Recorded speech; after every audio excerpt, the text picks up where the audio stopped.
Hello everyone and welcome to T-sha one-on-one film interview. My name is Nera Ismail and on this show today we are featuring a very important guest. Her name is Melody Disi. Now Melody is one of the amazing ladies here in Kakuma who are trying to empower young girls and give them an economical, sustainable opportunity to better themselves, not only when it comes to their education, but also economically. Welcome, Melody. Thank you so much. Melody, to start us off, just tell us a little bit about yourself and who is Melody? Okay, Melody Disi, a teacher, teaching here in the camp.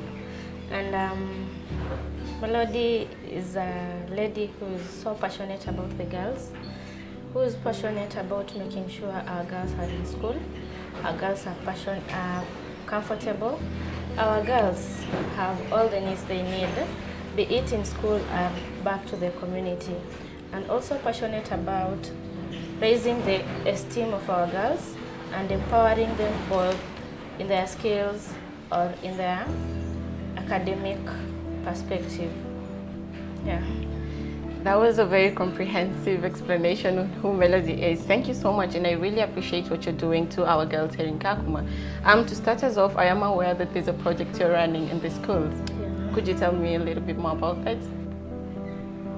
My project is about girls, whereby I support them, we try to support them. Basic needs, that is the panties, the books and everything. And also I run the psychosocial support where I have some mentorship program with them. We talk about the challenges they are facing and how to handle those challenges. And also we try to keep the girls in school.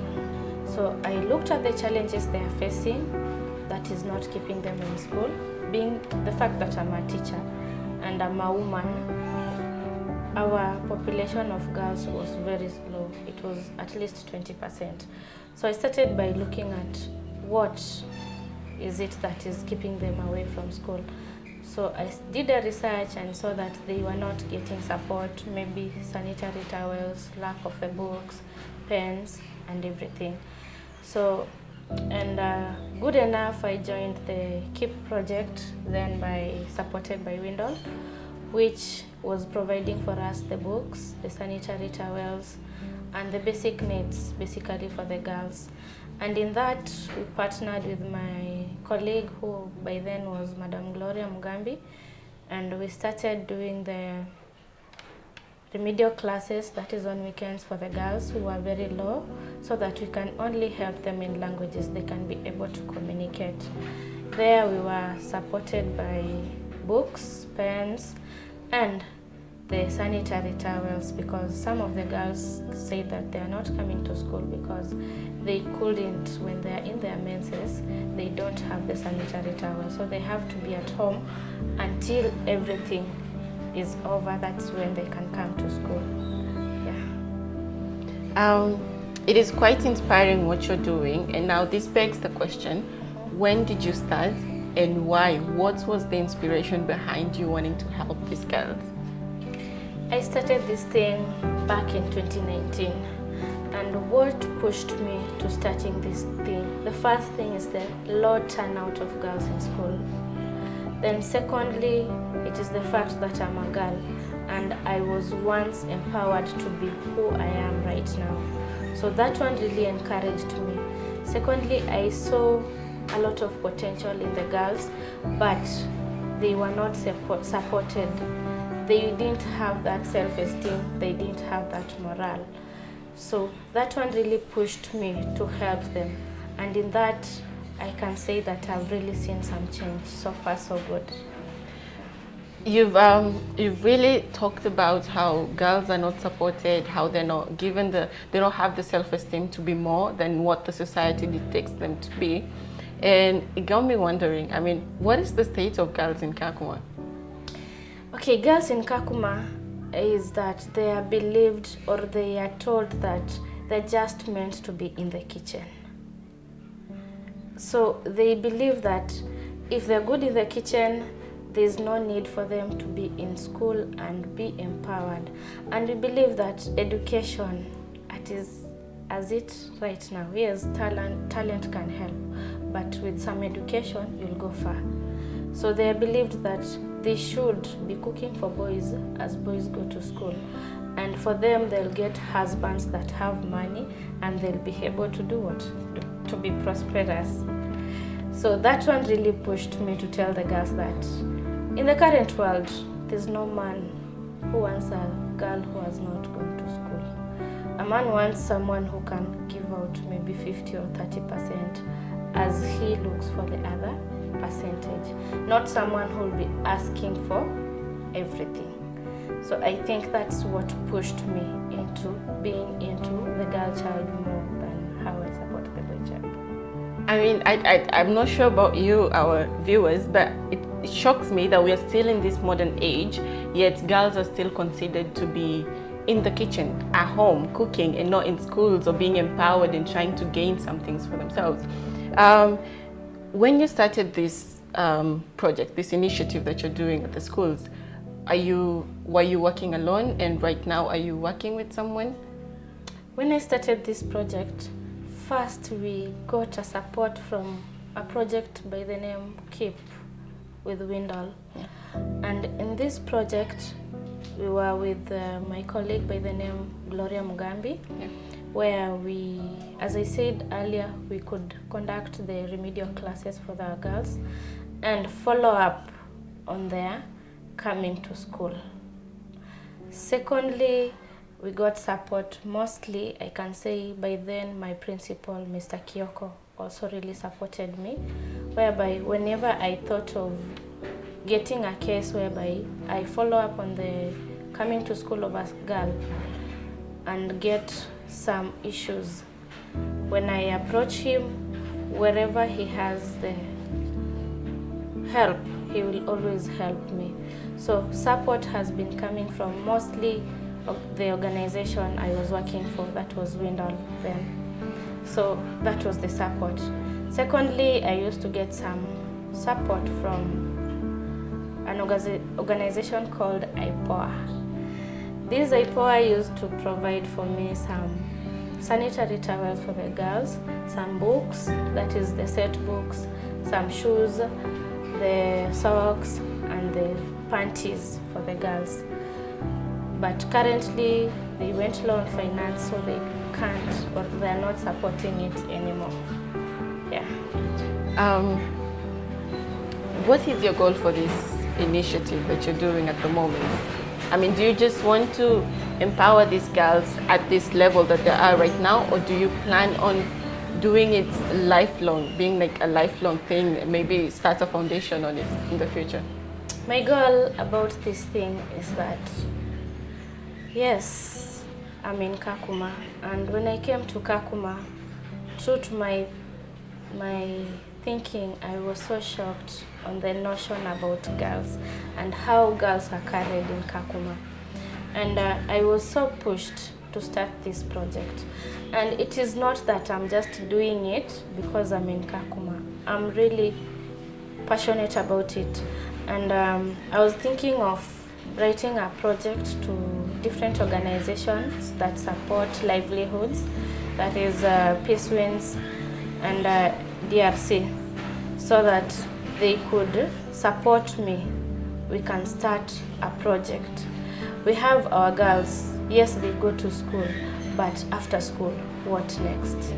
So I was thinking of, we get some, if I can get some support, we get some equipments, maybe we use their skills, that is knitting, plating, all those skills. I have a club in my school called the Art Club, and our girls do the beading. So beading, we can support them. As they do the beading, we market it for them and support them with the needed things so that it can be an income generating activity. Because yes, they go to school. Some of them are not so good in class. So after that, what next for them? They don't have a future. That's why some of them just feel like sitting at home and getting husbands who will do what? Support them. But when they see that Madam Melody is in school, she is teaching us. After teaching us, she has something that will support us away from school for those ones that are not good in class. Those ones that are good in class, I was thinking of, and most of them, I always push them. When I see a scholarship for them, I push them to apply. We have the Didipuri, the WUSC, we have any other scholarship. We have currently a university by the name Baraton was in our school, and they wanted girls who can go, who got deep lane and above, and go do some courses. So also UNHCR has partnered with the KMTC, and they're giving out the course of nursing, and that is certificate for only 2 years. So I always look for those scholarships and help them apply and push and make sure that at least they are somewhere. So the support I can think of, or my goal, is to make sure that after I have supported them, yes, in school, what next for them? Get something for them to do in life so that they can earn a living. And in that, I need support from different organizations, because personally, I cannot make it. Maybe I can get an office, but what about the equipments? We get the trainings, the equipments and everything, and it will encourage more girls to come to school and more girls to push so that they can be somewhere. And what has been your experience so far working with these girls in schools, and how has the community in itself taken this initiative, this approach that you're empowering our young girls? It has been the best experience. Okay, there's nothing that does not have challenges. Obviously, I've got some challenges whereby some parents feel that I'm crossing past what I'm supposed to do. But the experience has been good because I've seen some girls making it and coming back telling me that without you, I couldn't be where I am right now.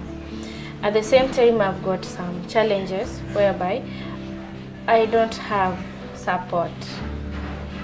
Like, it's just the support that was there, financially they went low, so they couldn't support. So sometimes girls can come, they don't have sanitary towels. I have to go and buy it from my own pocket. And you understand, the economy right now is so low. So another experience is that parents feel like I'm teaching the girls to be away from their cultures, and they're holding on to their cultures. Yeah. I mean, just listening to you speak right now, I feel encouraged and empowered, and I can say that you're my role model as well at this point. And what you're doing is really, really inspiring, you know, like helping these young girls despite some parents being against you and not understanding your end goal with this whole initiative. And I just want to know, what are some of the, I would say, success stories that you would pitch out there that would move people, that would see you're doing an amazing job with these girls? Allow me give out my recent success story. Yeah. I have a girl I got, she was very low, by the name Elaf.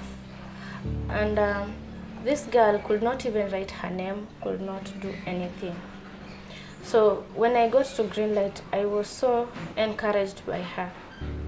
And when we started this project, she was among the beneficiaries, the KEEP project.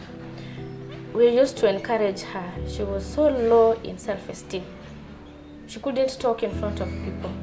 But I used to tell her, you can make it, believe in yourself.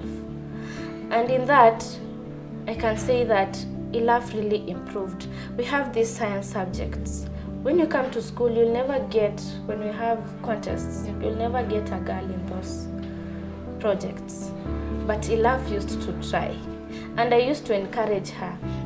There's a time I got her among the best, and I always believe in motivation. And that motivation, I always tell her, Elaf, come for a gift. And when I motivate her, the next time, you'll see that she's among the best girls, the best students. And something that really encouraged me is that When we were doing the end term exam, when she was in Form 4 first term, she got a B minus. And when she came to my office and told me, Madam, allow me appreciate you, I asked her why. She told me, Madam, I came to this school with 150 marks. But when I met you and Madam Gloria, you were really encouraging me, telling me to go for it, encouraging me, telling me if I lack anything, I should come to you. And true to your words, I have been able to get a B minor. And I rewarded her for that. And when we were heading for our KCSE, that is last year, 2023, I called Elaf and told her, I don't want you to disappoint me. Just go for it, and God will not do it, leave you alone, because she was disciplined, hardworking.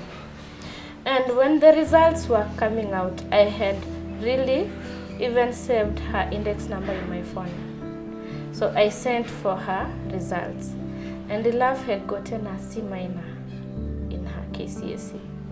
No one knew that Elaf would get that grade, and she called me very, very happy.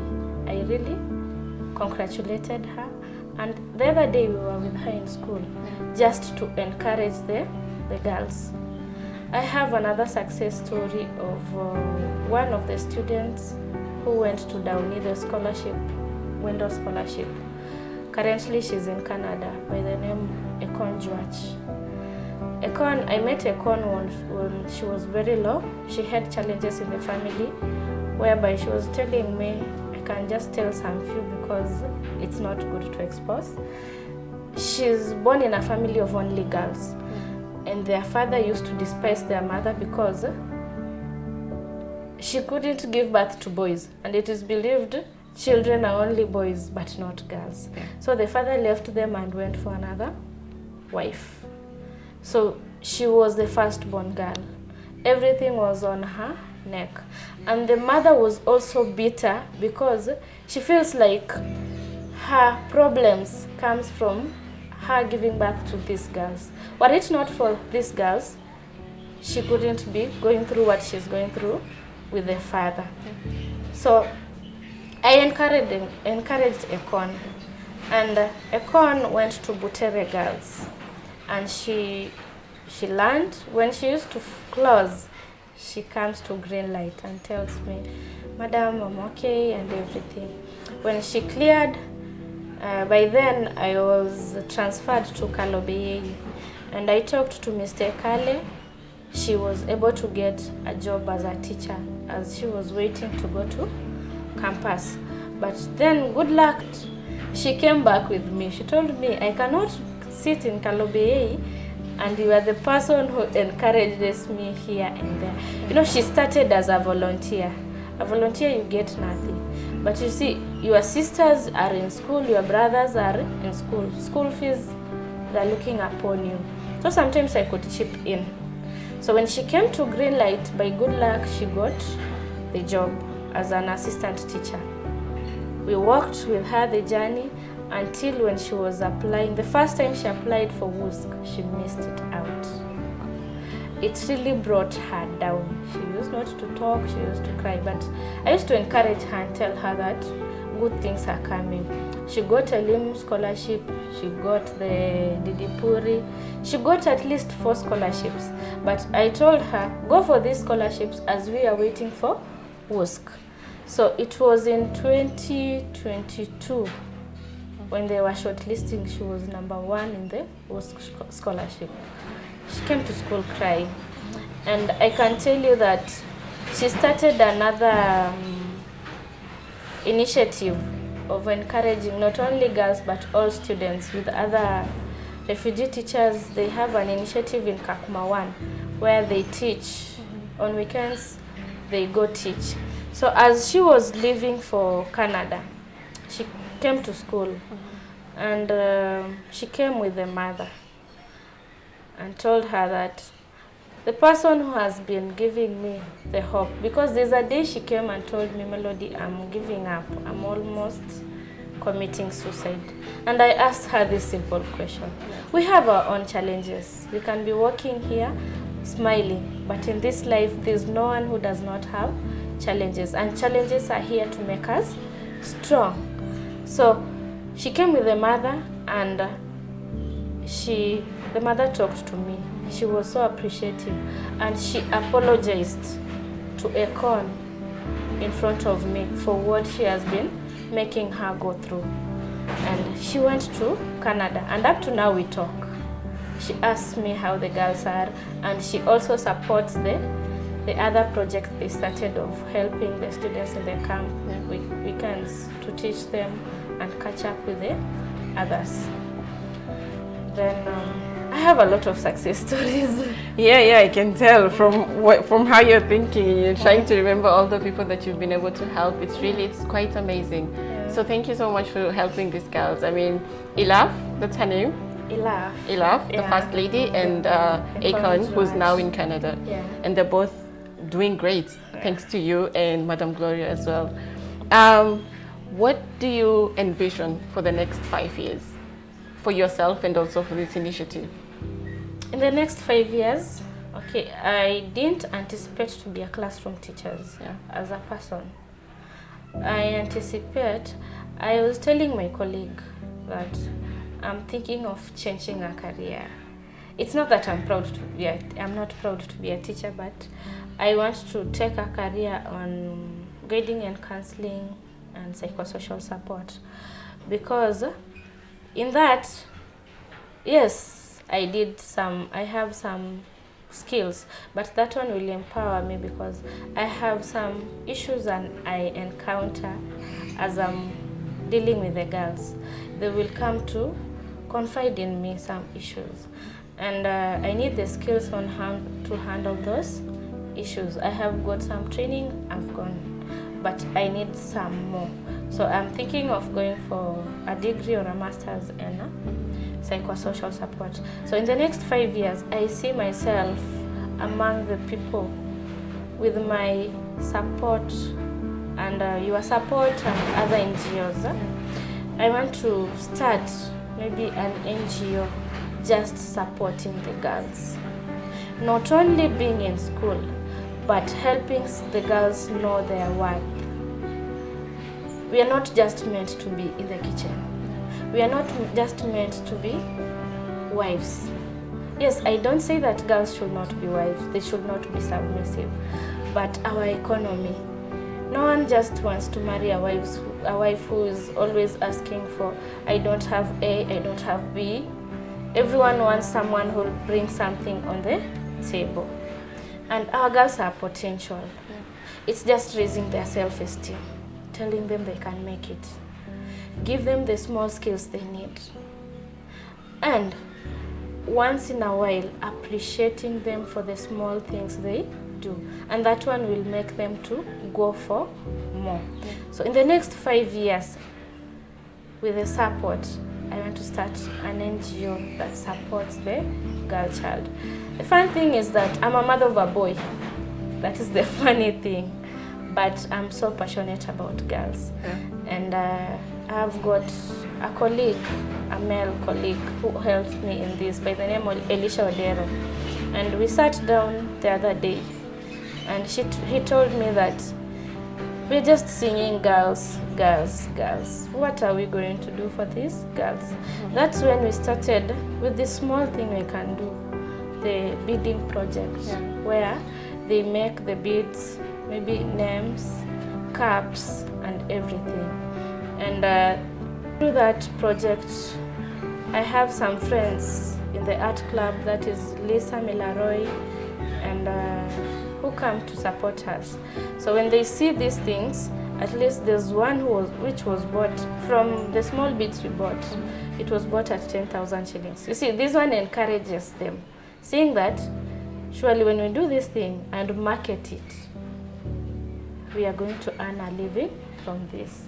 Okay. So it's just to make sure that we get something to encourage their skills, to empower them. And believe me not, we say that when we empower a woman, the whole community is empowered. So in the next 5 years, it's safe to say that you picture this initiative to have grown and helped more girls, not just in the classroom and trying to empower them when it comes to their confidence and self-esteem, but also economically being sustainable. Yeah. Well, good luck with that, and I am pretty sure you're going to do amazing when it comes to that as well. Now, as we wind up, how do you think, earlier on you'd spoken of how some parents are against what you're doing with these girls. So how do you think the community, the organizations, and also individuals out there can be able to support you and your initiative at the moment? I've started a club. I have an art club where art is many things. We have those who draw, do beading, do plating. So the drawers, we advertise them online and everything. At least someone can say, let him paint me and draw me, he gets something or she gets something. So I basically major on the beading part, whereby we have bought some beads and encouraged our girls who have that talent of making things out of those beads. They make cups, they make the bangles, they make the chains and everything. And we try to advertise for them so that it gets back to them. So that when we sell those, we get some money to buy more beads, and some they use it for their personal needs. That way. And I think we shall grow slowly as we get back to other things. Yeah, no doubt you. Now, I want you to look at this camera and then give us a message for this Women's Month and also trying to encourage the community. Okay, this month is my birthday month. That was on Thursday, 14th of March. And this month is a very powerful month for the women. What I can say is that women, believe in yourself, you can make it. As a woman, we've got a lot of skills that we have not been able to identify. Use that small opportunity you get to grow yourself. And not just grow yourself, encourage your sister, encourage your mother, encourage your friend. The little potential we have as women can help us to do what? To grow our country. We have seen a lot of women.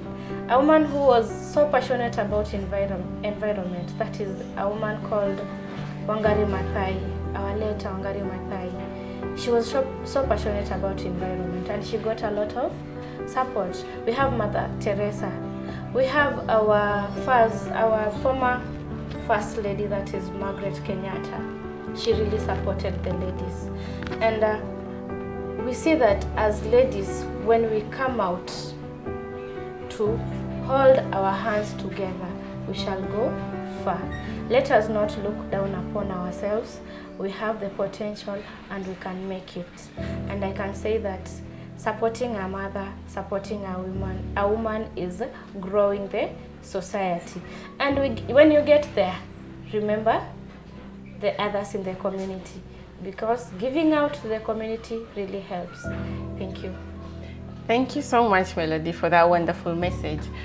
We are winding up on our interview, and it has been very exciting to have you on this show with us. Thank you too. One last question, maybe two. Could you tell me something fun about you that is not on your CV? Something fun about me?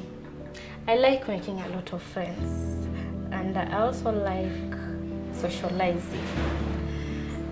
Another fun thing about me is that I'm shy. You're shy? And I hide it. Well, you do hide it quite well because you're in front of a camera. So it has been lovely having you with us, Melody. Yeah. Another last question. Have you heard of T-sha film? One-on-one interview, to be specific. No, I've never had T-sha film one-on-one interview. This is my first interview, and I really appreciate for that. I have students who work with you, and they always tell me, Madam, I work with T-sha films. I wonder what is T-sha films. Yeah. And someone who invited me here because he has seen what I do is also my student. And he told me that I appreciate what you do, and I think you should come for an interview with us so that you can tell the world what you always do here in school and around the community. So from him, I knew about T-sha Films. Well, thank you so much for the kind words, and it was lovely having you on the show with you. Now to our viewers and to our listeners out there, welcome to T-sha Film. This is the one-on-one interview, and as she has said, we do reach out to people in the community who are inspiring other people in the community through ways that they're doing, no matter how little what they're doing is, because we believe in empowering their voices and taking it out there to the community and the world to be able to experience extensively and see for themselves what these amazing people in Kakuma are doing. Thank you so much for watching and listening. My name is Nira Ismail, and I have been your host for today with this amazing guest today, Melody Disi. Until next time, don't forget to subscribe and hit that bell. Thank you.